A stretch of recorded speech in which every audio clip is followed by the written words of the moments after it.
Good morning. Unbox tayo dahil dumating na yung ating order ng black rice.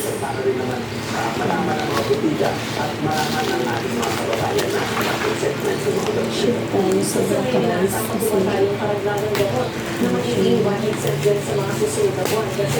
yes.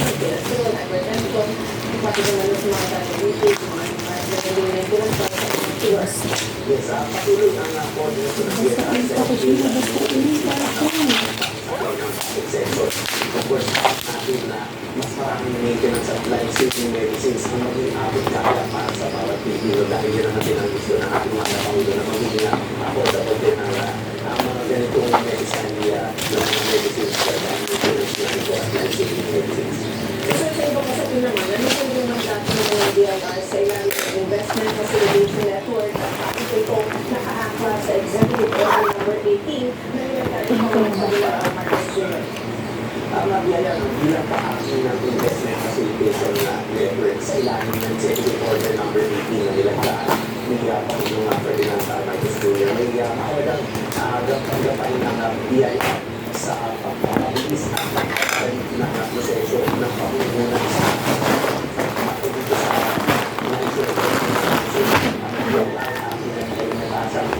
ang proseso ng taxpayer registration tax investment projects na endorso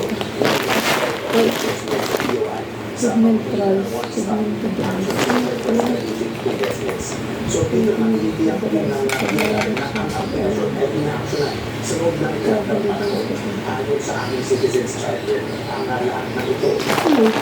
Pumuntakpan. Ayan, dumating ang ating black rice. Limited rice, black rice, 99% purity. 5 kg. 5 kg yung black rice lang. Yan, so, black rice na ginagamit natin. Tingnan natin yung kanina. Klase ng bigas. Paano ba ito? Sa mas mabilis na proseso ng registration para masalina sa time frame na sa citizens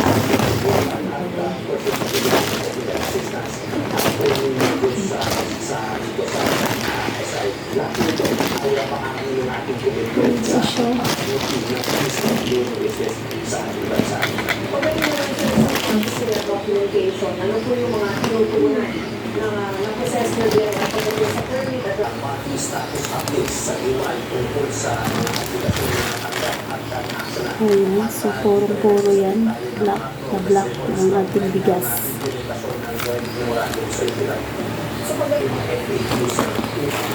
Ayan, so far maganda yung kanyang quality. Ayan.